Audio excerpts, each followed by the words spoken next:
ఉప్పు కారం కాదు, ఉపకారమును ధర్మమును చేయ మరచిపోకుడి. అట్టి యాగములు దేవునికి ఇష్టమైనది. హల్లెలూయా. ఉపకారం అంటే ఉచితంగా ఎవరికో అవసరంలో ఉన్న వారికి ఏదో చెంతకు పచ్చడి అంత పెట్టావు, వాళ్ళకి ఉపకారం చేద్దాం.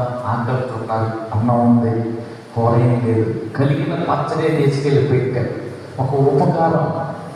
అవసరంలో ఉన్న వ్యక్తికి వారి అక్కలో ఏదో 10 రూపాయలు ఇచ్చావు, ఉపకారం చేసావు. హల్లెలూయా.